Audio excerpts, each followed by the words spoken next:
यह कहानी है सीता की। सीता जो काशीपुर की रहने वाली थी। सीता नैन नक्श और सुंदरता में पूरे गांव में सबसे सुंदर थी। सीता की सुंदरता को देख उसे काफी रिश्ते भी आते थे, पर उसकी माँ की वजह से वह रिश्ते अक्सर टूट जाया करते थे। दरअसल सीता की माँ सौतेली थी। सीता की अपनी सगी माँ का देहांत बचपन में ही हो गया था, जिस वजह से सीता के पिता ने राधा नामक लड़की से दूसरी शादी की और उससे उन्हें एक बेटी हुई जिसका नाम था सुमन। सीता सुमन से बहुत प्यार करती थी। कहने को तो वह दोनों बहनें सौतेली थीं, पर उन दोनों बहनों में बिल्कुल सगी बहनों जैसा प्यार था। ऐसे ही समय बीतता गया और उनकी जिंदगी हंसी खुशी गुजर रही थी कि एक दिन अचानक दिल की बीमारी की वजह से सीता के पिता की भी मृत्यु हो जाती है, जिससे सीता बिल्कुल टूट सी जाती है। उस वक्त एक सुमन ही थी जिसने सीता को सहारा दिया और वक्त के साथ साथ उनके जख्म भी धीरे धीरे भरते गए। पिता की मृत्यु के बाद अब घर में सुमन के अलावा सीता का अपना कोई नहीं था, क्योंकि उसकी सौतेली माँ अक्सर ही सीता के साथ बहुत बुरा व्यवहार किया करती थी। वह सीता को बिल्कुल भी पसंद नहीं करती थी और सीता के पिता राजेश के जाने के बाद तो वह सीता पर बहुत जुल्म करती थी। दिन रात सीता से सारे घर का काम करवाया करती थी और अपनी बेटी को बहुत लाड़ प्यार से रखती थी। कभी कभी सुमन इस बात का विरोध करती थी तो उसकी माँ उसे डांट लगा दिया करती थी। बेचारी सुमन माँ की फटकार के आगे कुछ नहीं बोल पाती थी।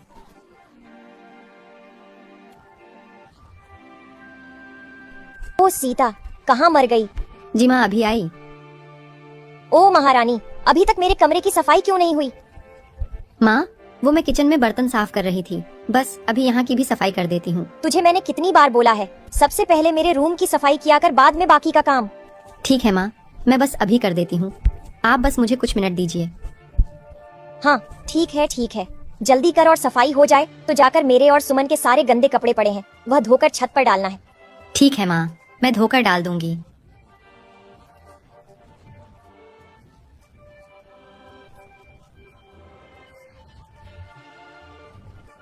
माँ, मैंने सारे कपड़े धोकर छत पर डाल दिए हैं, क्या मैं अब खाना खाने जाऊँ?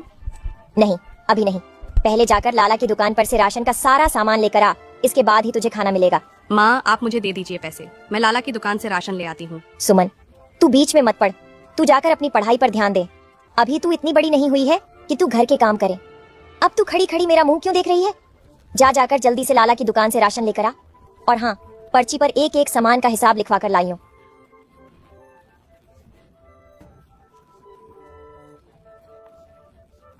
सीता सामान लेने के लिए लाला की दुकान पर पहुंच जाती है। लाला जी, मुझे 1 किलो चावल, 1 किलो दाल और 3 किलो आटा दे दो। सीता लाला की दुकान से सामान ले ही रही थी कि तभी वहाँ पर गांव का सेठ दयावंत पहुंच जाता है। अरे सीता, तुम यहाँ? हाँ साहब, बस माँ ने कुछ राशन का सामान मंगाया है, वही लेने आई हूँ। अरे लाला भाई, कितना हिसाब हुआ है सीता का? सेठ जी 200 रुपए हुए हैं। ठीक है, तो 200 रुपए मेरे खाते में लिखवा देना, मैं इन सामान के पैसे भर दूंगा। नहीं सेठ जी, ये आप कैसी बातें कर रहे हैं? माँ ने पैसे दिए हैं मुझे। लाला जी, आप यह लीजिए पैसे, इसमें से 200 रुपए काट लीजिए। सेठ दयावंत बहुत ही चालाक और लालची इंसान था। उसकी हमेशा से ही सीता पर नजर रहती थी। वह सीता से शादी करना चाहता था और किसी न किसी बहाने से सीता से बात करने की कोशिश किया करता था। सीता लाला को पैसे देकर घर वापस आ जाती है। दयावंत का मकसद था किसी भी तरह सीता को पाना, चाहे इसके लिए उसे कुछ भी करना पड़े। एक दिन सेठ दयावंत सीता के घर आता है। नमस्ते राधा जी, मुझे आपसे कुछ जरूरी बात करनी है। नमस्ते सेठ जी, आइए बैठिए, क्या बात है? आपका यूं अचानक हमारे घर कैसे आना हुआ? हमसे कोई भूल हुई है क्या? अरे नहीं राधा जी, आपसे कोई गलती नहीं हुई है, बल्कि मैं तो आपसे कुछ और ही बात करने आया हूँ। दरअसल मैं आपकी बड़ी बेटी के बारे में कुछ बात करने आया हूँ। क्या हुआ? अब उसने क्या किया? हे भगवान, ये लड़की कहीं भी जाती है तो कुछ न कुछ जरूर करके आती है। मैं तो इससे बहुत परेशान हो चुकी हूँ। अरे नहीं राधा जी, ऐसी कोई बात नहीं है। दरअसल वो आपकी बड़ी बेटी सीता बहुत सुंदर और सुशील है। मैं चाहता हूँ कि आप उसका रिश्ता मुझसे तय कर दें, बदले में मैं आपको बहुत सारा धन दूंगा। पैसों का नाम सुनकर तो राधा की आंखों के आगे लालच की पट्टी छा जाती है। कितना धन देंगे आप? जितना आप चाहें उतना, बस सीता को मेरे हवाले कर दीजिए। अरे वाह, क्या बात है। चलो, ये लड़की मेरी कोई तो काम आई। अब मैं इस सेठ दयावंत से खूब सारे पैसे ऐंठ लूंगी। लगता है ये सेठ सीता की खूबसूरती पर पागल हो गया है। ठीक है सेठ जी, सीता का रिश्ता आपसे तय है।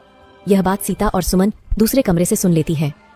सेठ दयावंत के जाने के बाद सुमन गुस्से में अपनी माँ के पास आती है। माँ, आप ऐसा कैसे कर सकती हैं? आप दीदी का रिश्ता उनसे बिना पूछे कैसे कर सकती है? वह भी एक ऐसे इंसान से जो दीदी से उम्र में कितना बड़ा है। वह सेठ हमारे पिताजी की उम्र का है और आप उससे दीदी का रिश्ता कर रही है। माँ, आप ये कैसे कर सकती हैं? राधा सीता और सुमन के सामने मजबूर होने का दिखावा करती है और कहती है, सेठ दयावंत सीता से शादी करने के लिए हमें बहुत सारे पैसे दे रहा है। तुझे तो पता है ना बेटा कि तेरे पिताजी तो रहे नहीं, तुम दोनों बहनों का खर्चा अकेले मेरे ऊपर आ गया है। सीता की शादी तो मैं जैसे तैसे कुछ बचे पैसे से कर लूंगी जो तेरे पिताजी ने बचाए थे, लेकिन इसके बाद तो मेरे पास कुछ भी नहीं बचेगा। तो ऐसे में मैं तेरी शादी कैसे करूंगी? तू ही सोच सीता, मैं सुमन की शादी कैसे करूंगी? घर में कमाने वाला कोई नहीं है। अगर मैंने तेरी शादी के पीछे तेरी छोटी बहन का थोड़ा सा स्वार्थ देख लिया तो इसमें बुरा क्या है? अब तू ही बता सीता, आखिर मेरे पास कुछ पैसे होंगे तभी तो मैं आगे चलकर सुमन की शादी कर पाऊंगी। माँ, आप चिंता मत कीजिए, मैं बाहर जाकर कमाऊंगी और सुमन की शादी के लिए पैसे भी जमा करूंगी। पर माँ, मुझे उस दयावंत से शादी नहीं करनी। वह अच्छा इंसान नहीं है, वह हमेशा मुझे गंदी नजरों से देखता है। मैं उससे शादी नहीं करना चाहती। देख सीता, शादी तो तुझे दयावंत से ही करनी पड़ेगी, और तेरे में भला ऐसा है ही क्या जो तेरे लिए कोई राजकुमार आएगा? इस घर में वही होगा जो मैं चाहूंगी, और मुझे इस बारे में तुम दोनों से कोई बहस नहीं करनी। सीता और सुमन माँ के लिए हुए इस निर्णय से बहुत दुखी थीं। सीता किसी भी हालत में दयावंत से शादी नहीं करना चाहती थी। इसके लिए सीता और सुमन ने मिलकर एक योजना बनाई। अगले दिन से सीता सेठ दयावंत के घर जाती है। दयावंत सीता को अपने घर देख बहुत हैरान होता है। अरे सीता जी, कैसे आना हुआ आपका इस गरीब के घर? आइए बैठिए, हम आपकी खातिरदारी के लिए कुछ लेकर आते हैं। नहीं दयावंत जी, मैं आपके घर कुछ खाने के लिए नहीं आई हूँ। मुझे अपनी माँ से पता चला कि आप मुझसे शादी करना चाहते हैं। मैं तो आपको अपने पिता की समान समझती थी, पर मुझे अभी पता चला कि आप तो मुझे किसी और ही नजरों से देखते हैं। लेकिन अगर आपको मुझसे शादी करनी है तो आपको मेरी एक शर्त माननी होगी। अजी, तुम्हारे लिए तो हर शर्त मंजूर है, बोलिए क्या शर्त है तुम्हारी? अगर आप चाहते हैं कि मैं आपसे शादी करूं तो आपको मुझे एक विशेष हार देना होगा जो गांव के बड़े मंदिर में रखा हुआ है। वह हार बहुत ही कीमती और अनमोल है। अगर वह हार आप मुझे लाकर दे दे तो मैं आपसे शादी करने के लिए तैयार हूँ। लेकिन तुम्हें वह हार ही क्यों चाहिए? तुम मुझसे एक बार शादी कर लो, मैं तुम्हें ऊपर से लेकर नीचे तक गहनों से भर दूंगा। नहीं सेठ जी, मुझे वही हार चाहिए।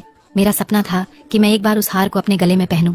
क्या आप मेरे लिए इतना सा भी नहीं कर सकते हैं? अगर ऐसी बात है तो समझो वह हार तुम्हारा हुआ। मैं जल्द ही उस हार को तुम्हें ला कर दूंगा, मुझे 2 दिन का समय दो।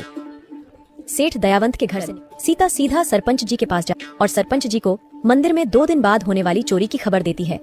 सीता, तुम्हारी खबर पक्की है ना कि 2 दिन बाद मंदिर में भगवान शिव जी के विशेष हार की ही चोरी होने वाली है? हाँ सरपंच जी, पूरी पक्की खबर है। 2 दिन बाद उस मंदिर में हार की चोरी होगी। मैंने कुछ बदमाशों को यह बात करते हुए सुना था। ठीक है सीता, अब तुम निश्चिंत होकर घर जाओ, आगे का सब काम मैं संभाल लूंगा। सीता घर चली जाती है और 2 दिन बाद अमावस की रात को सेठ दयावंत चोरी से मंदिर में घुस जाता और मंदिर से हार चुराने की कोशिश करता है। मंदिर में पहले से सरपंच जी के साथ उनके कुछ आदमी छुपे हुए थे। जैसे ही सेठ दयावंत हार चोरी करता है, सरपंच जी के आदमी उस दयावंत को हार चोरी करते वक्त पकड़ लेते हैं। दयावंत तो तुम हो, भगवान शिव के इस पवित्र हार की चोरी करने वाले बदमाश। तुम्हारी इतनी हिम्मत कि तुमने मंदिर में से भगवान की हार को चोरी करने की हिम्मत करी। तुम्हें तो इसके लिए कड़ी से कड़ी सजा मिलेगी, ताकि कोई भी कभी दोबारा इस मंदिर में चोरी करने की जरूरत ना कर सके। जमींदार दयावंत को गिरफ्तार करवा देता है। आखिरकार दयावंत के लालच और बेईमानी का अंत हुआ। उधर दूसरी तरफ सीता की सौतेली माँ उसको ढूंढती है, मगर सीता घर में कहीं नहीं मिलती। अरे ये लड़की कहाँ चली गई? कहीं भाग तो नहीं गई? मेरे तो सारे किए कराए पर पानी फिर जाएगा। अगर ये लड़की भाग गई तो? राधा बड़बड़ा ही रही थी, तभी उसकी नजर घर आ रही सीता पर पड़ती है।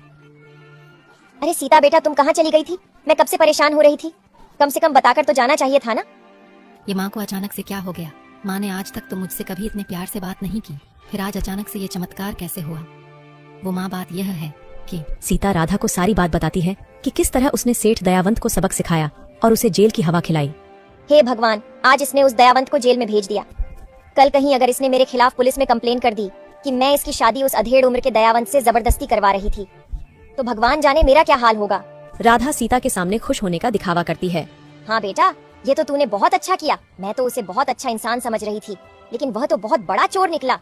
मेरी सीता बिटिया तो बाल बाल बच गई उस चोर दयावंत से। अच्छा जा बेटा, अब तू अपने कमरे में आराम कर ले, थक गई होगी ना। सीता अपने कमरे में चली जाती है। इस लड़की ने तो मेरे सारे के कराए पर पानी फेर दिया।